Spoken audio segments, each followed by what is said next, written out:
Hello everyone, ये है circulatory system का पार्ट 2। पहले पार्ट में हमने डिस्कस किया था कि सर्कुलेशन बॉडी में जो होता है वो क्या क्या काम करता है, कैसे न्यूट्रिएंट्स को पहुंचाता है, गैसेस को एक्सचेंज कराने में हेल्प करता है। आज जो हम लोग डिस्कस करने जा रहे हैं वो हार्ट को थोड़ा डिटेल में डिस्कस करेंगे। हार्ट जो होता है उसकी बेसिक बातें हमने समझी थी, उसका वेट कितना होता है, वो कहाँ पर स्थित होता है, दाईं ओर झुका हुआ होगा तो हम उसको क्या शब्द उपयोग करेंगे। नेक्स्ट अब हम देखने जा रहे हैं कि आपने एक टर्म सुनी होगी कि हार्ट जो होता है किसी में मायोजेनिक होता है और किसी में न्यूरोजेनिक होता है। तो मायोजेनिक हार्ट क्या होता है? मायोजेनिक हार्ट वो होता है जिसके जो इम्पल्स हैं, यानी उसमें जो आप हार्ट बीट देख रहे हो वो किससे आ रही है, मतलब अगर वो मसल्स के द्वारा इम्पल्स को, आवेगों को उत्पन्न कराता है हार्ट, तो इट मीन्स वो मायोजेनिक हार्ट है।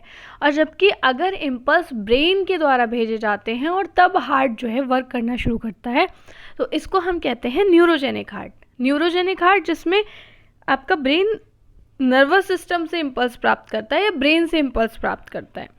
तो जितने भी आपके एनिमल्स ऐसे हैं जो डेवलप्ड टाइप के हैं या हायर एनिमल्स जो हैं, जैसे कि आपके मैमल्स हो गए, रेप्टाइल्स हो गए, बर्ड्स या एप्स हो गए, उनके अंदर मायोजेनिक हार्ट मिलेगा, यानी जो खुद से इम्पल्स उत्पन्न करता है, खुद से मतलब किससे? अपनी मसल्स के द्वारा, है ना। और जबकि न्यूरोजेनिक हार्ट में क्या होगा कि वो ब्रेन से करेगा, और वो किस में होंगे? ऑर्थोपोड्स और आपके इंसेक्ट्स जितने भी होते हैं, कॉकरोच वगैरह, इनमें। अब क्या हार्ट को ट्रांसप्लांट किया जा सकता है? Yes of course. या हार्ट जो है उसका प्रत्यारोपण संभव है। सबसे पहली बार किसने किया था? तो आपके डॉक्टर क्रिश्चियन बेनार्ड, ये साइंटिस्ट थे दक्षिणी अफ्रीका के, और इन्होंने 3 दिसंबर को 1967 में सबसे पहली बार सफल प्रत्यारोपण किया था हार्ट का, यानी एक व्यक्ति से दूसरे व्यक्ति के शरीर में हार्ट को ट्रांसप्लांट किया था। वहीं इंडिया में अगर हम देखें तो वो कहाँ हुआ था? तो एम्स न्यू दिल्ली के साइंटिस्ट थे या डॉक्टर थे, हम कह सकते हैं, डॉक्टर वेणुगोपाल, जिन्होंने 3 अगस्त 1994 को ये एक सफल प्रत्यारोपण किया था 1994 में। ये दोनों टर्म्स आपके लिए इम्पॉर्टेंट, दोनों फैक्ट आपके लिए इम्पॉर्टेंट है भविष्य में आपके एग्जाम के पर्सपेक्टिव से। अब अगर हम देखना चाहें कि हार्ट जो होता है, क्या उसमें किस तरीके की कवरिंग प्रेजेंट होती है, क्या क्या चीज़ें होती हैं हार्ट में, तो जब आप हार्ट को देखते हो तो हार्ट में आपको 3 कवरिंग देखने को मिलेंगी: एंडोकार्डियम, मायोकार्डियम, पेरिकार्डियम या एपिकार्डियम। 3 लाइन से आपको लेयर्स या वॉल्स देखने को मिलेंगी। तो यहाँ पर हमने जो है डायग्राम से भी इसको शो किया है। सबसे बाहर की तरफ आप एंडोकार्डियम देख रहे हो, बाहर नहीं है बल्कि तो ये अंदर, लेकिन डायग्राम समझने के लिए हम कह रहे हैं, जो आपको पिंक कलर से दिखाई दे रहा है ये एंडोकार्डियम है। इसके जस्ट पीछे आपको थोड़ी चौड़ी सी स्काई ब्लू कलर की लेयर दिखाई दे रही होगी, जिसको हम मायोकार्डियम कहते हैं। मायोकार्डियम में आप ब्लड वेसल्स यानी रक्त वाहिकाएँ देख पा रहे होंगे। रक्त वाहिकाओं के पीछे जो पर्पल कलर से डिज़ाइन बनी है या जो छल्ले बने हैं, उसको हम कहते हैं विसरल पेरिकार्डियम, और उसके जस्ट पीछे बनी है वो है पेराइटल पेरिकार्डियम। और यानी कि पेरिकार्डियम जो होती है वो 2 भागों में बटी हुई होती है, और इसके अंदर से एक फ्लूइड बह रहा होता है। तो आपसे पूछा जाए हार्ट की वो कौन सी कवरिंग है जो 2 पार्ट में बटी हुई होती है, तो आप याद रखिएगा पेरिकार्डियम होती है।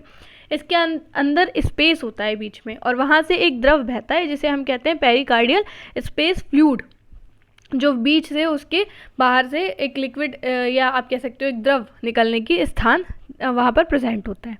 अब ये जो पेरिकार्डियम होती है इसके ऊपर कुछ रेशेनुमा संरचना होती है, जिसको हम कहते हैं फाइब्रस या फाइब्रस पेरिकार्डियम, रेशेनुमा पेरिकार्डियम।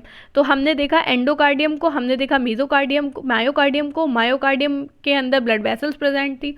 फिर देखा पेरिकार्डियम को। पेरिकार्डियम को देखा तो ये 2 भागों में टूटी हुई थी, पहला विसरल और दूसरा पेराइटल पेरिकार्डियम, और उसके बीच से बह रहा है फ्लूइड। पेराइटल पेरिकार्डियम के जस्ट पीछे उपस्थित होते हैं फाइब्रस पेरिकार्डियम, या जिसमें आपके रेशे लगे हुए होते हैं। जो एंडोकार्डियम होती है हमारी, जो हमें सबसे आंतरिक रूप में देखने को मिलती है, इसके ये बनी हुई होती है आपके सिंपल स्क्वामस एपिथेलियम टिश्यू की, यानी उपकला ऊतक की बनी हुई होती है।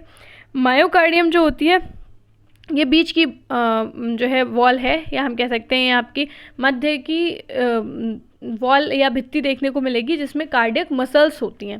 थर्ड पेरिकार्डियम या एपिकार्डियम जो होती है, ये आपकी यहाँ पर डिटेल में लिखा हुआ भी है कि पेराइटल पेरिकार्डियम विसरल पेरिकार्डियम में टूट गई है और इसके बीच से लिक्विड होके बहता है। तो ये तो वॉल्स हो गई, है ना। मायोकार्डियम बीच में, एंडोकार्डियम अंत में, और सबसे बाहर की ओर पेरिकार्डियम। पेरिकार्डियम पैराइटल और विसरल में टूटी हुई। नेक्स्ट आ जाते हैं चैम्बर ऑफ हार्ट पर। चैम्बर कितने होते हैं हमारे हार्ट में, यानी कि कोष्ठक कितने होते हैं हमारे हार्ट में? तो भाई कुछ जानवरों में आपको 2 कक्षीय हार्ट देखने को मिलेगा, कुछ में आपको 3 कक्षीय जो है हार्ट देखने को मिलेगा, और ऐसे कुछ भी हायर एनिमल्स हैं जिनमें आपको 4 कक्षीय हार्ट भी देखने को मिलेगा, यानी कि 2 चैम्बर में टूट सकता है, 3 चैम्बर में टूट सकता है और 4 चैम्बर में टूट सकता है। जिन जानवरों का शरीर 2 चैम्बर में टूटा होता है उसमें 1 ऑरिकल और 1 वेंट्रिकल होता है, जबकि जिसका शरीर 3 चैम्बर में होता है उसके शरीर में 2 ऑरिकल होंगे, 1 वेंट्रिकल होगा, यानी 2 आलिंद और 1 निलय होगा। जबकि 4 कक्षीय में 2 आलिंद 2 निलय होंगे। और हम मनुष्यों में भी कैसा हृदय होता है?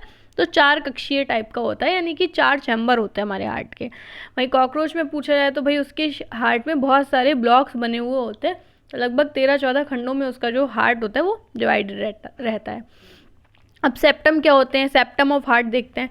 तो सेप्टम कुछ नहीं है, सेप्टम उनके बीच की संरचना है। जैसे 2 ऑरिकल जो हैं अगर पास पास स्थित है तो ऑरिकल के बीच से जो स्थान जाएगा जो उनको डिवाइड कर रहा होगा उसको हम कहते हैं इंट्रा एट्रियल सेप्टम, क्योंकि ऑरिकल का दूसरा नाम एट्रियम भी होता है। तो ऑरिकल या एट्रियम के बीच से जो भाग जाता है उसे हम कहते हैं इंट्रा एट्रियल सेप्टम, और वेंट्रिकल के जो बीच से जाता है उसे हम कहेंगे intra ventricular septum.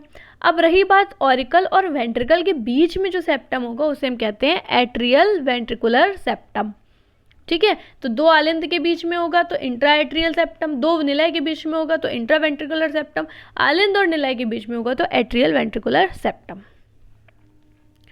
Next point को डिस्कस करते हैं। नेक्स्ट इंपॉर्टेंट पॉइंट है कि भाई आपने कहा था कि मायोजेनिक हार्ट होता है, तो फिर ब्रेन से जो आता है वो तो ऐसे नोट ब्रेन के ज़रिए भेजा जाता है।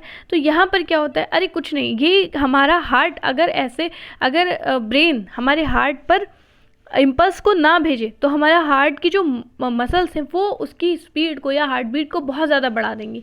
तो वो इम्पल्स नहीं भेज रहा है धड़कने के लिए, बल्कि उसको कंट्रोल कर रहा है। तो कंट्रोल करने के लिए, उस पर थोड़ी सी रोक लगाने के लिए, उसकी स्पीड को कम कराने के लिए, इसलिए ब्रेन से इम्पल्स भेजे जाते हैं, ना कि उसको जनरेट कराने के लिए। जनरेट हमारा हार्ट खुद ही कर रहा है। तो ब्रेन से आप देख रहे हो कि एक वेगस नर्व है जो आ रही है, जिसको हम 10th क्रेनियल नर्व भी कहते हैं। जब हम नर्वस सिस्टम पढ़ेंगे तो हम उसमें क्रेनियल नर्व्स के बारे में डिस्कस करेंगे। क्रेनियल नर्व जो होती हैं जो हमारे ब्रेन से निकलती हैं, तो उसमें जो 10वें नंबर की जो ब्रेन की नर्व है या क्रेनियल नर्व है उसका नाम है वेगस नर्व।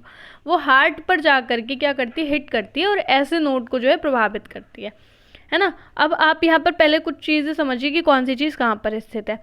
तो जो आपको दायां आलिंद दिख रहा है, दाएं आलिंद के ऊपर हमें दिख रही है ऐसे नोड, और आलिंद और निलय के बीच में गुलाबी रंग से आपको दिख रहा है AV node, atrial ventricular node. ठीक है, उसकी एवी नोड के जस्ट नीचे कुछ रेशेनुमा संरचना आपको दिख रही होगी या कुछ जाले जैसे दिखाई दे रहे होंगे, वो है हमारे परकिंजे फाइबर्स, वो है हमारे बंडल ऑफ हिज। ठीक है, और उससे जो संरचनाएं ऊपर की तरफ निकलती हैं वो पुरकिंजे फाइबर्स कहलाती हैं, जो दोनों वेंट्रिकलर्स में घूमती हुई दिखाई देती हैं। तो बंडल ऑफ हिज क्या है? बंडल ऑफ हिज है एवी नोड से निकलने वाले आपके जालेनुमा संरचना। आप इसको बंडल ऑफ हिज की जगह आप इसे एवी बंडल्स भी कह सकते हो, क्योंकि एवी नोड से जनरेट हो रहा है। दूसरी चीज़ है कि जो आपकी ऊपर की तरफ जो संरचनाएं जा रही हैं उनको हम क्या कहते हैं? उनको हम कहते हैं परकिंजे फाइबर्स। परकिंजे फाइबर्स क्या है? एक प्रकार की कार्डियक मसल्स हैं। तो यहाँ पर क्या हुआ? यहाँ पर इम्पल्स भेजा गया ब्रेन के जरिए ऐसे नोड को, ऐसे नोड से एवी नोड को, एवी नोड से एवी बंडल्स को, जिसे आप बंडल ऑफ हिज भी कह सकते हो। अब एवी बंडल्स की लेफ्ट ब्रांच और राइट ब्रांच है ना, लेफ्ट ब्रांच और राइट ब्रांच जो है वो आगे जाके पहुँच जाएगी, जिसे परकिंजे तंतु कह सकते हैं, परकिंजे फाइबर कह सकते हैं। इसके जरिए जो हमारा हार्ट होगा उसमें हार्ट की जो मसल्स होती हैं उसमें कंट्रोलिंग की जाती है। ठीक है, तो यहाँ पर कुछ शब्दावली आपने समझी कि हार्ट का कौन से नोड क्या कहलाता है और कैसे ब्रेन के ज़रिए उसको इम्पल्स को कंट्रोल करवाने का काम भी किया जाता है। देखो, conduction of impulse in heart, हमारे हृदय में कितना हार्ट जो है हमारे हार्ट में कितना जो है इम्पल्स जो है जनरेट होता है, आवेग कितने ज़्यादा आते हैं। अगर आप ऐसे नोट से देखोगे तो 70 से 75 इम्पल्स प्रति मिनट जो है ये देने की कोशिश करता है। और एग्जैक्टली अगर आप देखोगे तो हार्ट बीट का जो या हृदय स्पंदन की जो रेट है वो 72 ही होती है, 70 से 72, 72 से 75 लगभग ऐसी होती है, परसेंट टू परसेंट वेरी करेगा। तो 72 प्रति मिनट हम मान के चलते हैं एवरेज के तौर पे। तो ये जो ऐसे नोड है जिसका पूरा नाम क्या है, सिनो ऑरिकुलर नोड, ये सिनो ऑरिकुलर नोड जो ऐसे नोड होता है उससे जो इम्पल्स जनरेट होते हैं वो 1 मिनट में कितने होते हैं, 70 से 75। अगर एवी नोड को छोड़ करके हम ऐसे नोड को छोड़ करके हम एवी नोड पे आए तो एवी नोड कितने इम्पल्स प्रति मिनट जनरेट कर सकता है, तो ये जो आपका एट्रियल वेंट्रिकुलर नोड होता है ये 60 से 65 इम्पल्स प्रति मिनट में दे सकता है। एवी बंडल कितने इम्पल्स जनरेट करते हैं, तो एवी बंडल्स आपको याद है जिन्हें हम बंडल ऑफ हिस भी कहते हैं, एवी नोड के जस्ट नीचे होते हैं। ये 40 से 45 इम्पल्स प्रति मिनट जनरेट करने की शक्ति रखते हैं। और परकिंजे फाइबर्स आपको याद होंगे जो लेफ्ट और राइट ब्रांच के फॉर्म में एवी बंडल्स का रूप थे, वो 20 से 25 इम्पल्स प्रति मिनट जनरेट कर सकते हैं। अब ऐसे नोड के बारे में कुछ इंपॉर्टेंट पॉइंट समझते हैं। ऐसे नोड को हम क्या कहते हैं, हार्ट ऑफ हार्ट, क्योंकि यही जो है वो हार्ट को इम्पल्स करवाने के लिए प्रेरित करता है। और अगर आप ध्यान से देखो तो सबसे ज़्यादा इम्पल्स भी इसी के ही थे, है ना, 70 से 75 इम्पल्स प्रति मिनट। कहाँ प्रेजेंट होता है, तो भैया हमारे दाएं एलिन में प्रेजेंट होता है, अपर राइट कॉर्नर में हमारे राइट ऑरिकल के। हृदय गति प्रेरक भी हम इसे कहते हैं। आपने सुना होगा कुछ लोगों के में जब हार्ट प्रॉपर वर्क नहीं करता तो उनको हम लोग पेस मेकर लगाते हैं, तो वो इसी प्रकार का होता है जिससे उसमें ऐसे नोड में इम्पल्स उत्पन्न करवाए जाते हैं। तो ये इसे हृदय गति प्रेरक कहते हैं। इसके कारण ही हार्ट बीट कितनी होती है, 70 से 72 होती है। एवी नोड्स का क्या वर्क होता है, तो एवी नोड को हम कहते हैं रिजर्व पेस मेकर। इफ़ कभी व्यक्ति के शरीर में ऐसे नोड की फंक्शनिंग गड़बड़ा जाए या किसी वजह से वो काम ना कर पाए तो फिर कौन काम करता है, तो फिर हमारे एवी नोड्स काम करने के लिए आते हैं। इन्हें रिजर्व पेस मेकर कहते हैं। और इम्पल्स कितने जनरेट करते हैं, 60 से 65 प्रति मिनट। कहाँ उपस्थित होते हैं, तो इंटर एट्रियल सेप्टम के लेफ्ट कॉर्नर में होते हैं। और ऐसे नोड डिसफंक्शन होने के कारण धड़कन इसीलिए बंद नहीं होती क्योंकि एवी नोड्स जो हैं वो काम कर सकते हैं। एवी बंडल को अगर हम समझें तो एवी बंडल जो होते हैं वो इंट्रा वेंट्रिकुलर सेप्टम पर उपस्थित होते हैं, यानी आपका जो ऑरिकल और जो वेंट्रिकल है उसके नीचे जो आप देखते हो तो जो 2 वेंट्रिकल्स मिलते हैं, तो जो 2 वेंट्रिकल्स के बीच का स्थान है उसे हम कहते हैं इंट्रा वेंट्रिकुलर सेप्टम, यानी 2 निलयों के बीच का जो स्थान है उस जगह पर हमारे एवी बंडल उपस्थित होते हैं, जिन्हें आप क्या कहते हो, बंडल ऑफ हिस भी कहते हो। अगर इनके ज़रिए हम इम्पल्स उत्पन्न करवाएंगे तो 40 से 45 इम्पल्स प्रति मिनट उत्पन्न होंगे। आगे जाकर के आपने देखा था कि ये जो जालनुमा संरचना थी आगे जाके दाएं और बाएं भाग में बट गई थी और इसे हमने कहा था पुरकिंजे तंतु, है ना। ये निलय की भित्ति में उपस्थित होते हैं जो आपकी वॉल ऑफ वेंट्रिकल है उसमें प्रेजेंट होंगे। कितना इम्पल्स उत्पन्न कर सकते हैं, तो 20 से 25 इम्पल्स प्रति मिनट ये उत्पन्न कर सकते हैं। और कार्डियक मसल्स को इम्पल्स पहुंचाते हैं ना, जो हमारी हार्ट की जो मसल्स हैं उन तक इम्पल्स को पहुंचाने में सहायता करते हैं और हमारे वेंट्रिकल के संकुचन के लिए, यानी उसके जो सिकुड़ने की प्रक्रिया उसके लिए भी ये आवश्यक है। इसके आगे का अभी अनुशीतलन और प्रकुंचन ये क्या होता है इसको हम करेंगे नेक्स्ट क्लास में। Thank you everyone.